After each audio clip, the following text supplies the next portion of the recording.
पांच दोस्तों की ऐसी कहानी जिसमें शक भी है, संबंध भी है, गुनाह भी है और सस्पेंस भी।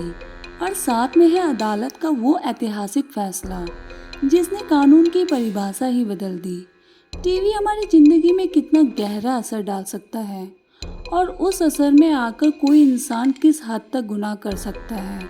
इस क्राइम में आज का किस्सा इस बात को उजागर करता है।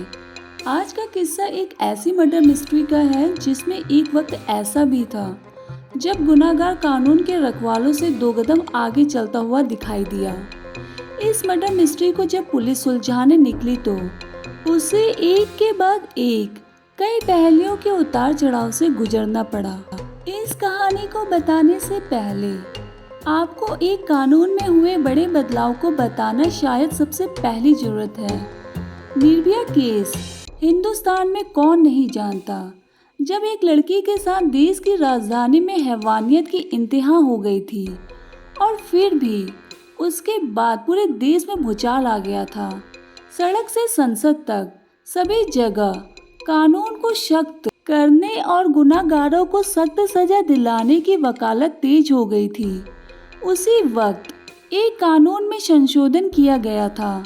असल में इस बदलाव की जरूरत इसलिए महसूस हुई थी क्योंकि निर्भया के जो 6 गुनाहगार थे उनमें से एक नाबालिग भी था। जिस वक्त उस नाबालिग ने इस गुनाह को अंजाम दिया था उस वक्त उसकी उम्र करीब 17.5 साल की थी। कानूनन बालिग होने में उसे 6 महीने बचे थे और पुराना कानून उसे सख्त सजा नहीं दे रहा था, लिहाजा उस कानून की आड़ में वो बच भी गया। हालांकि कहा तो यह भी गया था कि निर्भया पे सबसे ज़्यादा जुर्म उसी ने ढाए थे, मगर नाबालिग होने की वजह से वो कानून की सख्त धाराओं में गिरने से बच गया और सिर्फ उसे 3 साल की ही सज़ा दी गई और वो भी बालसुधा गृह में रहने की। जुवेनाइल जस्टिस बोर्ड ने उसके लिए इतनी ही सज़ा दी। 3 साल के बाद वो आज़ाद भी हो गया। इस गुनाहगार के आज़ाद होने की सूरत में देश के कानून में बदलाव किया जाना जरूरी हो गया। तब अदालत ने एक बड़ा फैसला सुनाया, यानी हत्या के एक मामले में जिस गुनहगार को नाबालिग होने की वजह से 3 साल अधिकतम सजा दी जा सकती थी, अदालत ने उसे उम्र कैद की सजा सुनाई।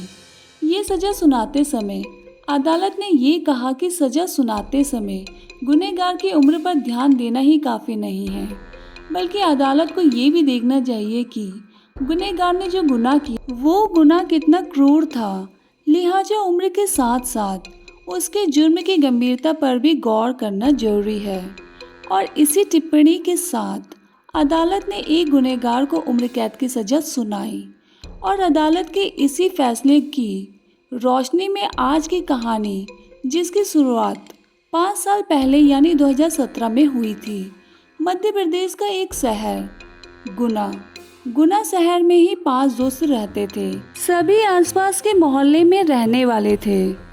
पांचों में बड़ी ही गहरी दोस्ती थी, जात पात और अमीरी गरीबी से हटकर। इन्हीं 5 दोस्तों में एक था हेमंत ने अपने पिता से बाइक लेने की जिद कर ली थी। लिहाजा सिंचाई विभाग में मुलाजिम हेमंत के पिता ने बेटे की जिद मान ली और उसे सेकंड हैंड बाइक लेने की इजाज़त भी दे दी। 18 मई की रात हेमंत अपने एक दोस्त हनी दुबे के साथ 40,000 रुपये लेकर बाइक लेने के लिए निकला था, लेकिन फिर लौटा ही नहीं। बेटे के घर वापस ना लौटने पर हेमंत के पिता परेशान हो जाते। पिता हेमंत की तलाश में निकल गए और सभी दोस्तों से पूछताछ करने लगे। दोस्त भी हेमंत के पिता को एक जैसा ही जवाब देते हैं कि वो बाइक लेकर रात में घर चला गया था। अब हेमंत के पिता को बेटे की फिक्र होती है, लेकिन हेमंत का कहीं सुराग नहीं मिलता। तब हेमंत के पिता पुलिस के पास पहुंचकर बेटे की गुमशुदगी की रिपोर्ट करा देते हैं। पुलिस ने रिपोर्ट लिखने के बाद उस पर गंभीरता नहीं दिखाई और मामले को टाल दिया कि नई उम्र का लड़का है, 40,000 जेब में और नई बाइक भी है, हो सकता है कहीं घूमने चला गया हो। 19 मई को हेमंत के पिता के मोबाइल पर एक कॉल आती है। हैरानी की बात ये है कि ये कॉल हेमंत के मोबाइल से थी, लेकिन उस कॉल में फिरौती की मांग की गई थी। फ़ोन करने वाले ने हेमंत के पिता से कहा कि तुम्हारा बेटा हमारे पास है, 50 लाख रुपए दे दो, बेटा सही सलामत घर पहुंच जाएगा।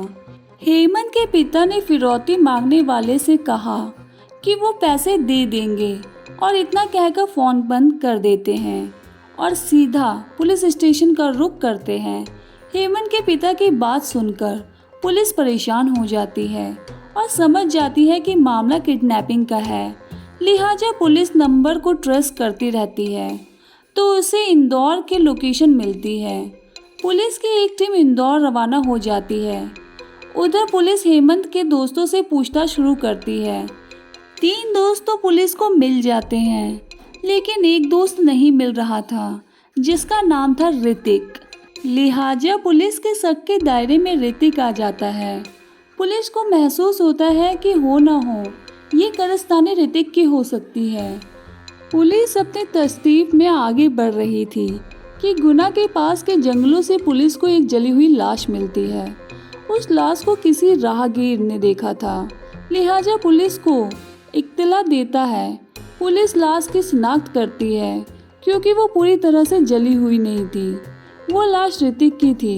ऋतिक की लाश मिलते ही पुलिस भी चौंक जाती है और गुना में हड़कंप मच जाता है। अब पुलिस इसलिए चौंक जाती है क्योंकि पुलिस जिस पे शक कर रही थी वहाँ पर उन्हें उसी की ही लाश मिलती है। उधर हेमंत का कोई सुराग नहीं मिल रहा था, लिहाजा पुलिस एक बार फिर हेमंत के दोस्तों से पूछताछ करती है। पुलिस को बाकी बचे 3 दोस्तों पर शक होने लगता है। हालांकि हेमंत के तीनों दोस्त ज़्यादा पढ़े लिखे नहीं थे। पुलिस को ऋतिक की लाश वाली जगह के पास ही एक फ़ोन भी मिला था और वो फ़ोन था हेमंत का। अब यहाँ पुलिस बुरी तरह से उलझ जाती है। कहानी में ज़बरदस्त ट्विस्ट आ जाता है, लिहाजा पुलिस अपने रडार पर हनी दुबे, लोकेश लोढ़ा को ले लेती है। पुलिस दोनों से पूछताछ करना शुरू कर देती है। 20 मई को पुलिस के सामने एक और नई चीज़ आती है जो पुलिस को बुरी तरह से उलझा देती है, क्योंकि उस रोज़ पुलिस को लोकेश लोढ़ा की लाश मिलती है। ये लाश भी जंगल में ही मिलती है, उसी तरह जली हुई हालत में। उसका भी गला रेता हुआ था। अब पुलिस को एक चीज़ मिल जाती है, कत्ल का तरीका एक जैसा और लाश को जलाकर फेंकने का तरीका दोनों का एक जैसा था। लेकिन पुलिस इस बात से ज़्यादा परेशान होती है कि जिस पर भी शक होता है उसकी लाश मिल जाती है, क्योंकि 2 दिन में 2 दोस्तों की लाश मिली और तीसरा हेमंत का कोई सुराग नहीं मिल रहा था। उधर लगातार 2 दिन में 2 लाश मिलने की घटना से गुना में लोग हैरान और परेशान हो गए। लोग पुलिस के खिलाफ गुस्सा दिखाने लगे। हेमंत के घरवाले भी पुलिस पर दबाव बनाने लगे। अब पुलिस के शक के दायरे में आते हैं 2 और दोस्त। अब पुलिस हनी दुबे के साथ उसके 5वें दोस्त से पूछताछ करती है। वो इन 5 दोस्तों में से सबसे ज़्यादा पढ़ा लिखा था। जब पुलिस को वो अपने बारे में बताता है तो पुलिस की तस्दीक में वो सब सही निकलता है। पुलिस उस पर शक नहीं कर पाती, लिहाजा अब शक की सुई आकर टिक जाती है हनी दुबे पर। परेशानी की बात ये थी कि हनी सबसे छोटा था और नाबालिग भी था। पुलिस हनी दुबे से बात करती है तो उसने फिर वही कहानी दोहरा दी थी जो उसने पहले दिन पुलिस को बताई थी। उलझन में फंसी पुलिस अचानक हनी दुबे की मां से पूछताछ करने लगती है, लेकिन पुलिस ने हनी दुबे की मां का अतीत खंगालना शुरू कर दिया था। तब पुलिस को पता चलता है कि हनी दुबे की मां का बड़े और रसूलदार लोगों के साथ उठना बैठना था और उसके अलावा कुछ ऐसे लोग भी हैं जिनका आपराधिक रिकॉर्ड भी है। पुलिस को ये भी पता चला कि हेमंत का हनी दुबे के घर आना जाना भी था। इतना पता चलने पर पुलिस अब पूछताछ के दायरे में हनी दुबे की मां को यानी पूनम दुबे को ले आती है। दोनों पुलिस के सभी सवालों के जवाब देते रहे और हेमंत की गुमशुदगी को लेकर नकारते रहे, लेकिन तब पुलिस ने अपना असली रंग दिखाया। पुलिस के बदले तेवर देखकर एक ही झटके में सब कुछ साफ हो गया। तब पुलिस के सामने आई एक ऐसी कहानी जिसे सुनकर खुद पुलिस को भी यकीन नहीं हो पा रहा था। उन दोनों से पूछताछ के बाद पुलिस एक बार फिर गुना के जंगलों का रुख करती है और तलाश शुरू करती है। तो उसे अलग अलग जगहों पर लाश के कुछ टुकड़े मिलते हैं। वो लाश भी जली हुई थी और गले पर कटे का निशान भी वैसा ही था जैसे बाकी 2 लाशों पर मिला था। वो लाश हेमंत की थी। अब पुलिस के सामने 3 दोस्त की लाशें थी जो इत्तेफाक से तीनों दोस्त ही नाबालिग थे। असल में पूनम दुबे अपने पति से अलग अपने बेटे हनी दुबे के साथ रहती थी, लेकिन पूनम दुबे को पैसों की भूख थी और वो अच्छी जिंदगी जीना चाहती थी। वो जिस मोहल्ले में रहती थी वहीं हेमंत भी रहता था। उसके पिता सिंचाई विभाग में अफसर थे और उनका रहन सहन काफ़ी अच्छा था। तब पूनम ने हेमंत के घर वालों से दोस्ती करने का इरादा किया और अपने बेटे को हेमंत से दोस्ती करने को कहा। हनी ने मोहल्ले के नाते हेमंत से दोस्ती शुरू कर दी और दोनों दोस्त बन गए। दोनों का एक दूसरे के घर आना जाना शुरू हो गया। तब हेमंत ने अपने दूसरे दोस्त के साथ हनी की दोस्ती करवा दी और धीरे धीरे सभी अच्छे दोस्त हो गए और इनकी मंडली तैयार हो गई। दोस्तों के बीच जब घर आना जाना शुरू हुआ तो पूनम दुबे ने हेमंत के साथ रिश्ते बनाने शुरू किए।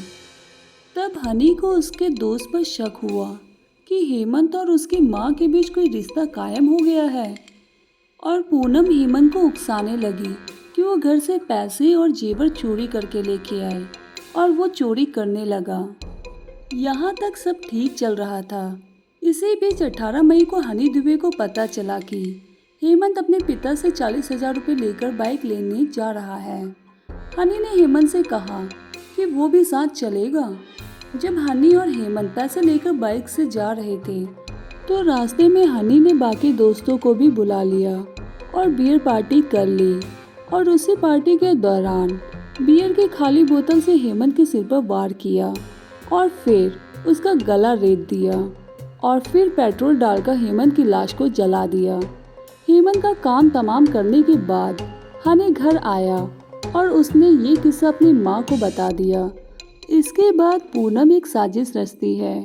वो बाकी दोनों दोस्तों को अपना मुंह बंद करने की हिदायत देती है और हेमंत के पिता से फिरौती वसूलने का प्लान बनाती है। और वहीं ऋतिक को हेमंत का मोबाइल देती है और उसे इंदौर जाने को कहती है और वहीं से हेमंत के पिता को फ़ोन करने को कहती है।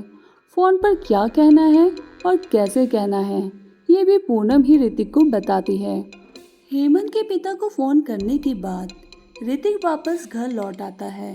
इसी बीच दूसरा दोस्त लोकेश हनी से कहता है कि उसे फिरौती की रकम में से उसका हिस्सा अभी दो, क्योंकि उसे उन पर भरोसा नहीं था और पैसे ना देने की सूरत में पुलिस में जाने की धमकी देता था। तब हनी और ऋतिक मिल जाते हैं। अब लोकेश को जंगल में ले जाते हैं, वहाँ शराब पिलाते हैं और फिर लोकेश की भी हत्या कर देते हैं। और उसी तरह जैसे हेमंत को मारा था।